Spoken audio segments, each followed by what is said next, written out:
में आती है।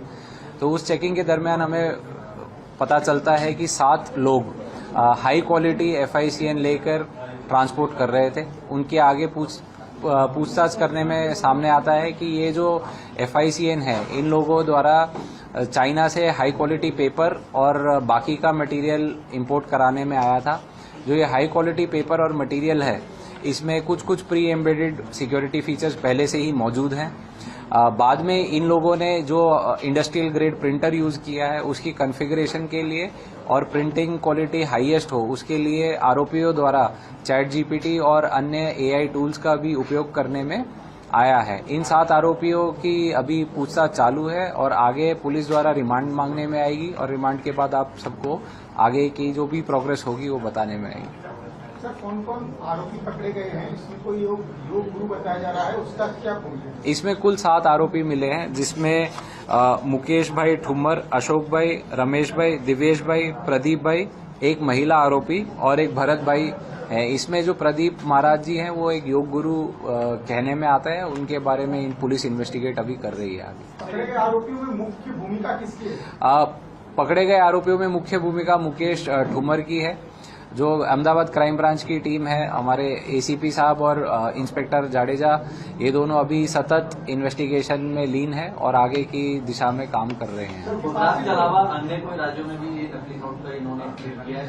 अभी प्राथमिक दृष्टि ऐसा लग रहा है कि ये गुजरात में ही चला रहे थे।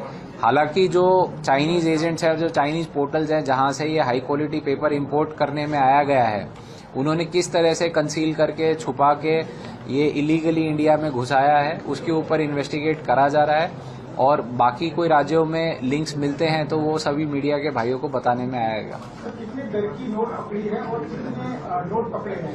अहमदाबाद क्राइम ब्रांच द्वारा आरोपियों के हाथ से रंगे हाथ 2 करोड़ 10 लाख से ऊपर के नोट पकड़े गए हैं और इनकी आगे की पूछताछ के बाद सूरत पुलिस की मदद लेते हुए अहमदाबाद क्राइम ब्रांच ने सूरत में जब चेकिंग करी तो उसमें बाकी के 28 लाख और प्रिंटिंग मटेरियल और प्रिंटिंग मशीन्स भी बरामद करने में आई हैं। CID और आयुष मंत्रालय का भी आगे बोर्ड बैनर लगा हुआ है, उसकी हम वेरिफिकेशन कर रहे हैं और कंसर्न मंत्रालय वगैरह में हम वेरीफाई करवाएंगे और जो भी लीगल एक्शन बनेगा उस पर लीगल एक्शन लिया जाएगा। सर, कितने समय से ये नोट छापी जा रही थी और अब तक कितने करोड़ रुपए लोगों ने छापे और बाजार में कैसे इसको?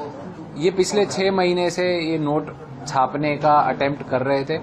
पहले इन्होंने धीरे धीरे छोटे मात्रा में, छोटी क्वांटिटी में नोट छापना ट्राई किया। जब इनको लगा कि ये हाई क्वालिटी नोट है, सामान्य दृष्टि किसी के नज़र में नहीं आ रहा है, इन्होंने छोटी ट्रांजैक्शंस करी। उसमें भी जब ये सक्सेस गए तो धीरे धीरे इन्होंने बड़ी मात्रा में नोट प्रिंट आउट करने का कारोबार किया।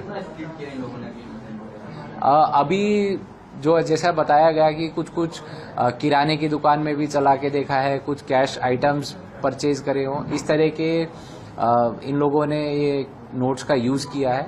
उसकी कुल मात्रा अभी हम टोटल वेरीफाई कर रहे हैं कि टोटल कितना प्रिंट है, लेकिन अभी आगे की इस दिशा में इन्वेस्टिगेशन चालू है। गाड़ी में जहाँ इनको पकड़ा गया, ये रुपए किसे देने के लिए आए थे और कौन और लोग शामिल? जी बिल्कुल, ये आगे जिस एजेंट को ये परसेंटेज डिसाइड करके नोट देने आए थे, उनको धरपकड़ करने के लिए हमारे जो स्क्वाड्स हैं वो तैनात हैं और जैसे ही आगे का रिसीवर की धरपकड़ की जाएगी आप सबको बताने में आएगा। कितना परसेंटेज फिक्स किया था लोगों? अभी 20 से 25% ये लोग कह रहे हैं। आगे का जब एजेंट्स पकड़े जाएंगे तो उसके बाद क्लैरिटी और मिलेगी। जी बिल्कुल, इसमें जो इनके टेक्निकल डिवाइसेस मिले हैं FSL में उनको भेजा गया है। वहां से जो भी आगे की बाकी के जो आरोपी इस टोलकी के इस गिरोह के साथ हैं उनको पकड़ने में आया जाएगा। रॉ मटेरियल आप सबको बताया गया है, ये चाइना से इन्होंने इंपोर्ट कराया है अलग अलग माध्यमों से। तो ये किस तरह से इंपोर्ट करवाया है वो रिमांड के मुद्दे में कवर किया गया है और आगे पुलिस रिमांड लेगी और आगे की इन्वेस्टिगेशन इस दिशा में चालू है।